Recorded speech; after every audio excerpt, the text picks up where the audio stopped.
C'est une histoire qui commence par un dîner géant, un dîner monumental, un dîner préparé pour près de 4000 personnes. Cyril Neveu, bonjour. Bonjour. Je parlais d'un dîner monumental et pour cause, il s'agit d'une épreuve monumentale. C'est le triathlon longue distance de Roth qui fête cette année le 20e anniversaire, son 20e anniversaire. Et nous vivons ensemble des images et un moment assez rare que l'on montre peu à la télévision, c'est la fameuse pasta party. La pasta party qui donc fait partie du folklore des triathlons longue distance et des triathlons Ironman. La pasta party qui en général a lieu 2 jours avant la course, c'est un dîner qui a lieu donc là le vendredi pour le Cal Challenge Roth, puisque la course a lieu le dimanche, et c'est un moment particulier puisque les athlètes sont conviés à manger tous ensemble. Un repas est fait essentiellement de féculents, donc de pâtes, et un repas important où les élites s'y retrouvent. On voit là Chris McCormack et les amateurs, tout le monde est mélangé donc sous une grande toile de tente pour manger le même repas.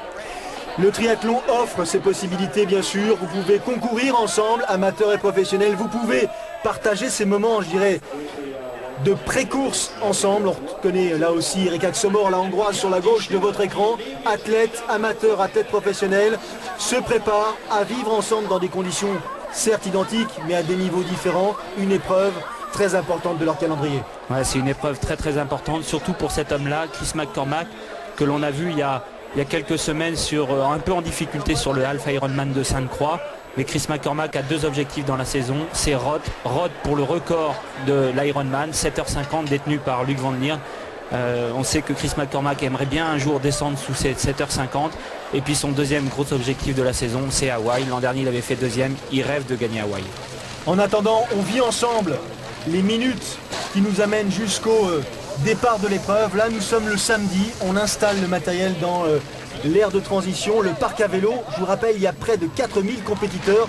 On se prépare tous de la même manière, avec certes des habitudes différentes, mais on n'a pas le choix, c'est maintenant ou jamais qu'on installe les affaires. C'est vrai que les moments que l'on voit là à l'écran, c'est des moments un peu particuliers parce que c'est le samedi, donc la veille de l'épreuve, où on dépose son vélo dans le parc à vélo, et c'est un peu en sorte la course qui commence. Chris McCormack qui effectivement nous confie sa joie de participer à cette épreuve. Il a gagné ici à 3 reprises déjà, les 3 années précédentes. Il a le record en perspective, les 7h50 minutes et 27 secondes de Luc Van Lier, réalisé ici même en 97. I'm up for the record, ça veut dire qu'il est bien ici pour tenter de passer sous la barre des 7h50. Je vous rappelle simplement qu'il y a 100 000 $ à la clé pour celui qui améliore le record. Il s'est préparé spécialement pour ça. Il n'a pas disputé, nous dit-il, l'Ironman d'Australie. Il a fait davantage de préparation en matière de vitesse.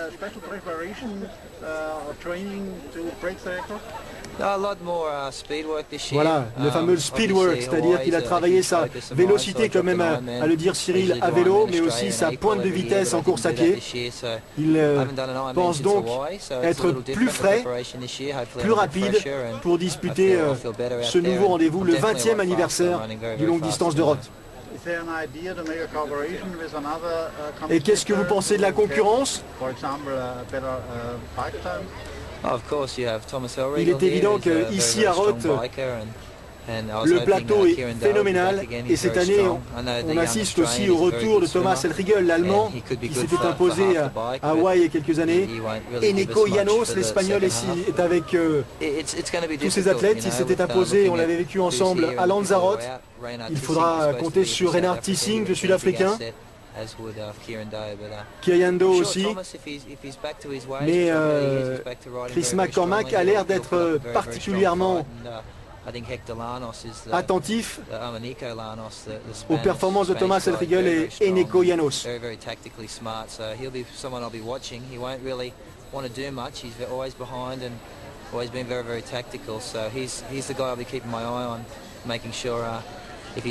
C'est effectivement Eneko Llanos et Thomas Elfriegel, les types sur lesquels je vais conserver les yeux rivés. Et côté féminin, là aussi, on peut dire que le gratin est réuni. Joanna Loeb, Belinda Granger, Erika Xomor. On s'attend à une course de très haut niveau entre ces dames qui ont toutes à leur palmarès des victoires sur les différents continents.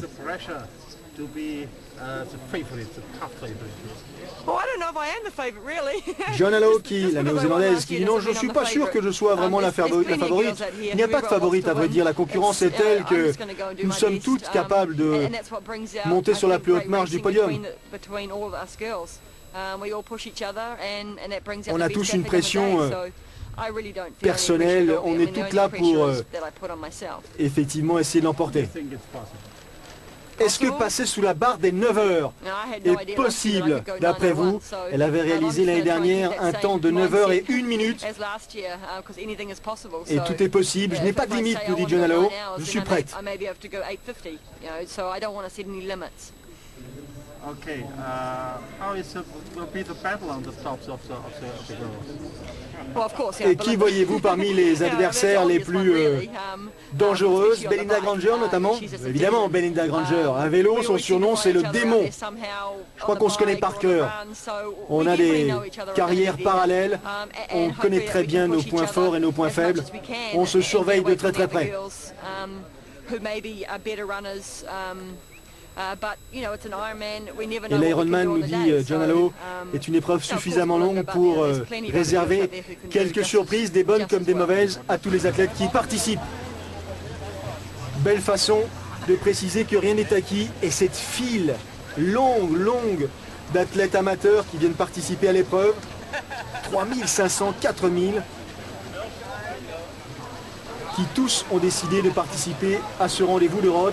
Et parmi ces athlètes, amateurs certes, mais particulièrement entraînés, beaucoup de Français, 550 au total, emmenés par un Damien Favre-Félix qui avait fait une 6e place ici même l'an passé. Prétendant de l'année dernière avec Chris McCormack et Thomas Eldrigel en plus, et d'autres. Hein. Donc il y a un gros niveau de professionnel cette année. Et puis bon, moi je vais essayer de tirer mon épingle du jeu, en particulier sur le vélo, et ensuite sur le marathon on essaiera de voir ce qui va se passer. Hein. La stratégie elle est simple, c'est nager, pas tranquillement, mais nager en sortant de l'eau le plus frais possible, pour essayer ensuite en vélo de faire un gros effort et de revenir le plus près possible de la tête de course. 550 Français sont présents ici à Roth. Stéphane Lanou de Triathlète Magazine, qui était sur place, a réalisé quelques interviews pour notre compte. Ambiance d'avant-course du côté français. On me parle tellement de Roth que je voulais le faire. Parce que j'ai fait Embrun déjà 3 fois et puis je voulais connaître autre chose hors de France et Roth était tout désigné pour venir. On va essayer de se faire plaisir chacun à notre niveau parce qu'on ne sait pas trop dans quelles conditions on se présente. On a tous bien préparé mais chacun pour soi, hein, c'est une course individuelle avant tout. Hein. Le Solarsberg, en arrivant en haut on en pleure quoi, de joie quoi, tellement que c'est bien.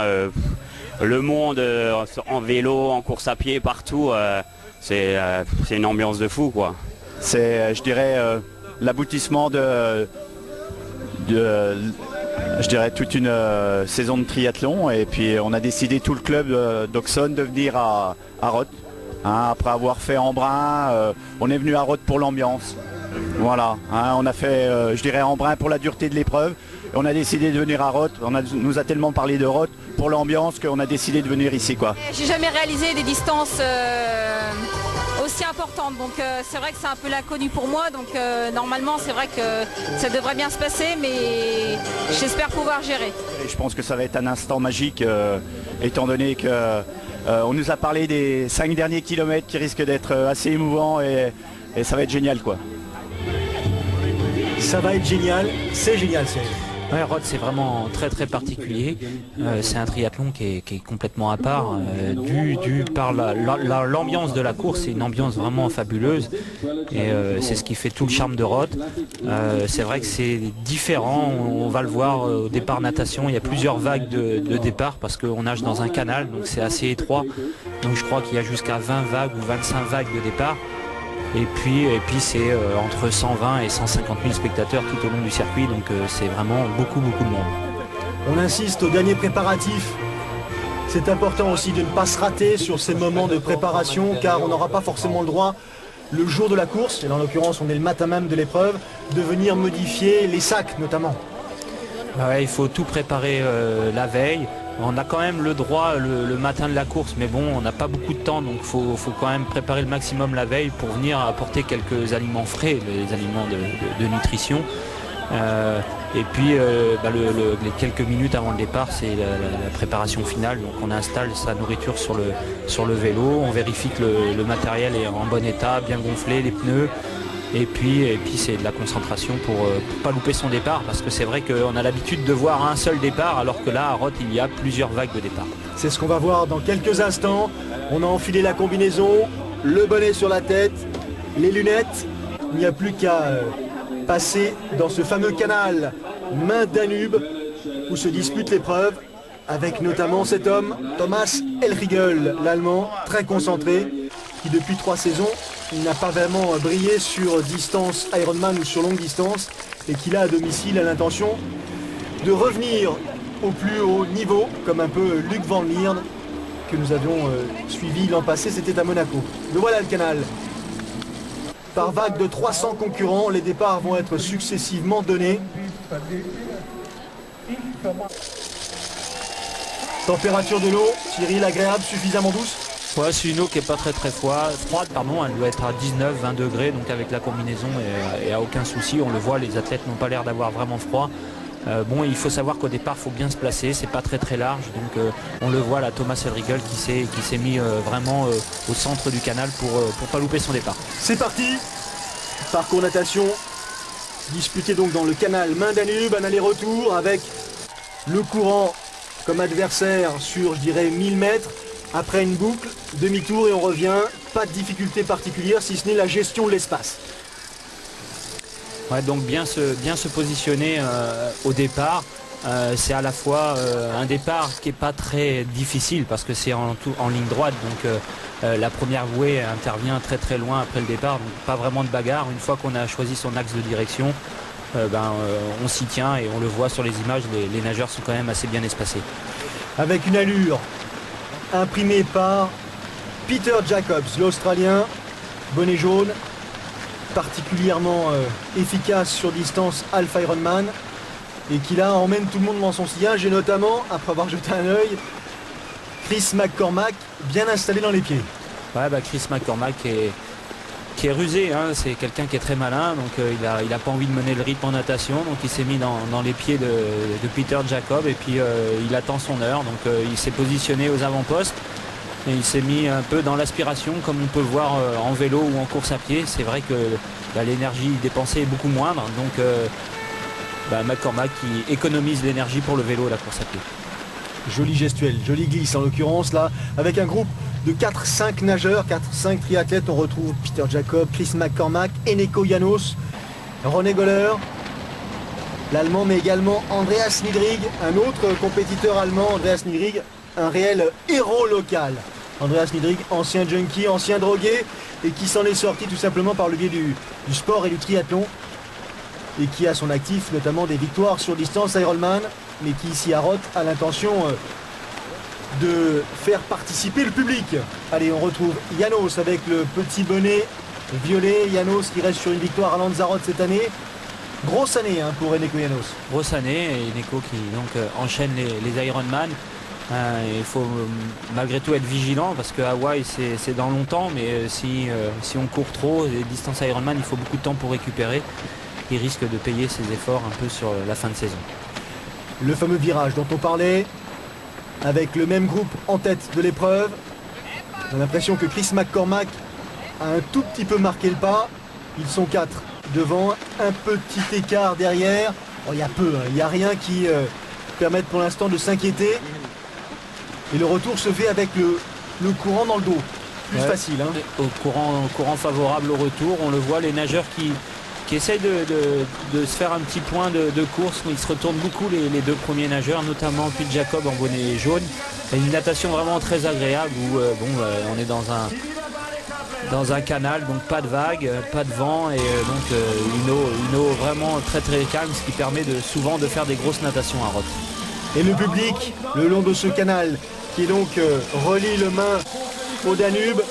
Regardez le public sur les berges. On dit qu'il y a 150 000 spectateurs qui viennent assister au triathlon longue distance de Roth. On aura l'occasion un peu plus loin dans ce reportage de vérifier cette présence massive. Écoutez les encouragements,